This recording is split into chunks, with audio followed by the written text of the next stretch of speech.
Kapitan, anong mga hero ba ang counter kay Bruno? Eto na naman, ibibigay ko na naman yung counter sa hero ko. Paano tayo magwa 100 win streak niyan? Nabangan nyo sa dulo ng video na to.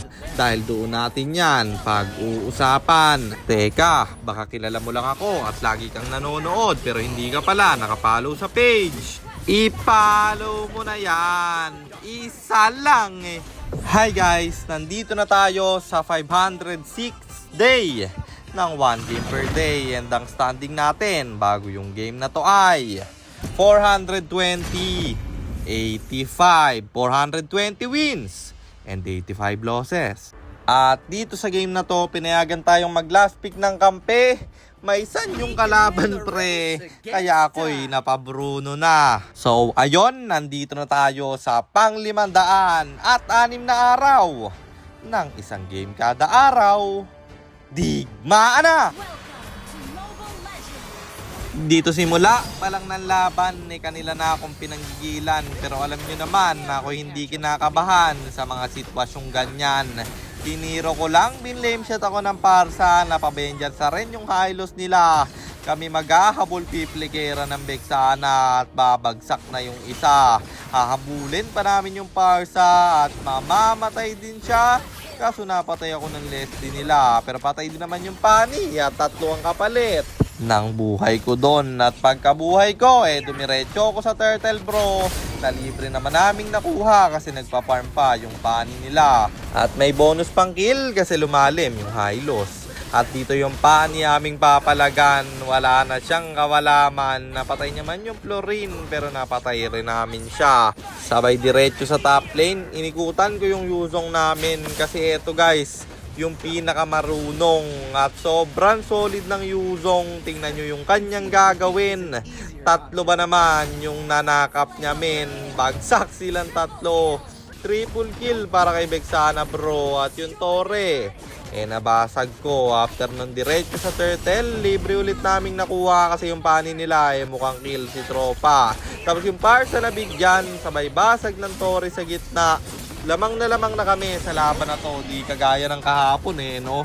Kapag talaga mahina yung kinampi sa'yo sa susunod na game, malakas naman Hindi ba pwedeng balance na lang? Kaso lang, pinasok ako dito ng mga kalaban. Bagsak yung Pani nila. Pero yan ang mahirap kapag naka-high loss yung kalaban. Nang bagal kong humit, di ako naka-lifesteal. Pero dito, San na lang mag-isa. Kailangan nating bawian yan kasi ako'y pinatay nila.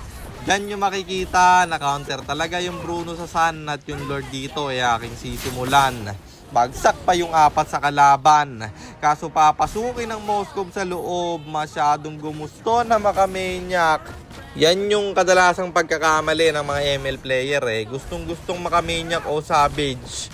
At ang nagiging kapalit nun pagkatalo. Buti na lang kampi niya ako dahil hindi ako kumakampante. Pati yung Yuzong namin palong-palo pre. Sinamahan ko na siya sa loob kasi masyadong malalim si tropa. At mukhang ako pa yung mabibigyan. Napalo ko naman yung Torre nila doon. Tapos yung Pani pumasok sa yung unang babagsak. Patay din yung Leslie nila. Ako'y makaka-double kill pa. Pwede na namin tong tapusin kasi 3 na lang sila. Basag yung inhibitor sa gitna. Mamamatay pa yung parsa. Isusunod namin yung high loss. At itatower ko na. Wala nang nagawa kasi San na lang mag-isa at natapos ang laban. Kaya panalo na naman tayo at ang standing na natin ay 421, 85, 421 wins and 85 losses. At sagutin na natin yung tanong ni Idol. Ano nga ba ang pang-counter sa Bruno? Kitang-kita nyo naman sa game na yon. Ang hirap mag-Bruno sa parsa pati sa high loss.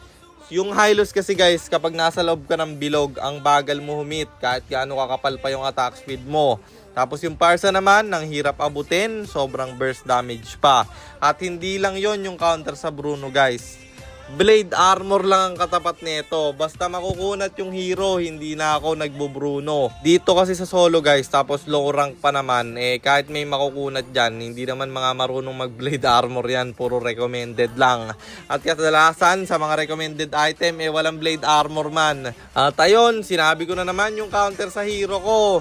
Kaya mukhang mahihirapan na naman ako mag-spam Bruno. At hindi lang Bruno nakaka-counter nung guys, nung sinabi ko pati Sanshin, pareho lang sila ng counter. Kasi pareho silang critical type marksman. At yun lang, sana nasagot ko yung tanong mo idol. At sana rin meron kayo natutunan sa content natin na to.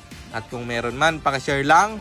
Then after nyo i-share, mag-comment na rin kayo ng pa-shoutout para ma-shoutout ko kayo sa mga next ating content. At i-comment nyo na rin ng inyong mga katanungan kasi baka malay mo sa next ating content, comment mo naman ang mapili ko.